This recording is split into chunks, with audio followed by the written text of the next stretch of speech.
தேசபந்து தென்னகோன் எதிர்காலத்தில் பொலிஸ்மா அதிபராக கடமையாற்றினால் அது தொடர்பில் தேவையான சட்ட நடவடிக்கைகளை மேற்கொள்வதாக தேசிய மக்கள் சக்தியின் தலைவர் அனுரகுமார திசாநாயக்க தெரிவித்துள்ளார்.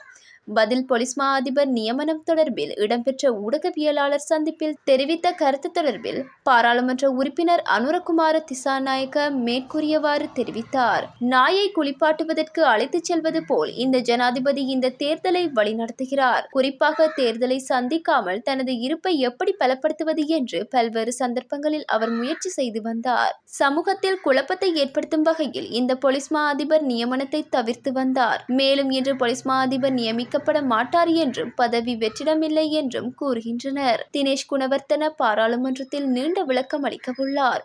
முடிந்தால் இன்று நீங்கள் சொன்ன கதையை வெளியே சென்று சொல்லுங்கள் என்று தினேஷ் குணவர்த்தனவுக்கு சவால் விடுகிறோம் என்றார். எதிர்வரும் ஜனாதிபதி தேர்தலில் போட்டியிடப் போவதாகவும் அதற்கான கட்டுப்பணத்தை ஏற்கனவே செலுத்திவிட்டதாகவும் ஜனாதிபதி ரணில் விக்ரமசிங்க சற்று முன்னர் அறிவித்துள்ளார். காலி மாநகர சபை மைதானத்தில் தற்போது இடம்பெற்று வரும் ஒன்றாக வெல்வோம் காலியில் நாம் பொதுக்கூட்டத்தில் கலந்து கொண்டு உரையாற்றும் போதே ஜனாதிபதி இதனை குறிப்பிட்டுள்ளார். ஜனாதிபதி தேர்தல் காலத்தில் தேர்தல் கண்காணிப்பு நடவடிக்கைகளுக்காக தேர்தல் விவகாரங்களுக்கு பொறுப்பான சிரேஷ்ட பிரதி பொலிஸ்மா அதிபர் அசரங்க கரவிடவுக்கு மேலதிகமாக மேலும் ஒரு பிரதி பொலிஸ்மா அதிபர் மற்றும் சிரேஷ்ட போலீஸ் அத்தியட்சகர் ஒருவர் நியமிக்கப்பட்டுள்ளனர். பிரதி பொலிஸ்மா அதிபர் பி லியனகே மற்றும் சிரேஷ்ட போலீஸ் அதிகாரி KDGLA தர்மசேன ஆகியோரே இவ்வாறு நியமிக்கப்பட்டுள்ளதாக தெரிவிக்கப்பட்டுள்ளது.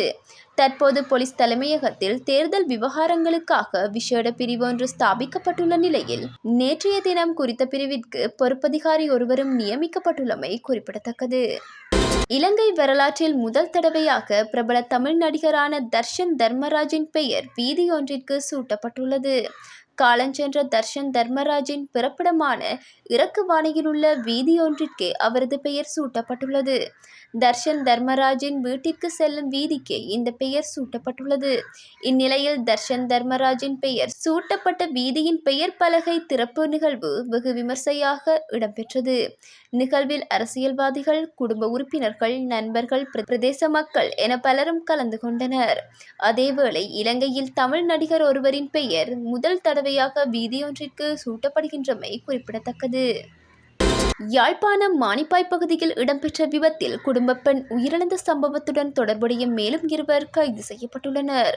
கட்டுடை சந்தியில் ஹயஸ் வாகனமும் மோட்டார் சைக்கிளும் மோதி விபத்துக்குள்ளானதில் மோட்டார் சைக்கிளில் வந்த குடும்ப பெண் சம்பவ இடத்திலேயே உயிரிழந்துள்ளார். இச்சம்பவத்துடன் தொடர்புடைய 2 கைது செய்யப்பட்டு மல்லாகம் நீதிமன்றத்தில் முற்படுத்திய வேளை அவர்களை 14 நாட்களுக்கு விளக்கமறியலில் வைக்குமாறு நீதவான் உத்தரவிட்டுள்ளார்.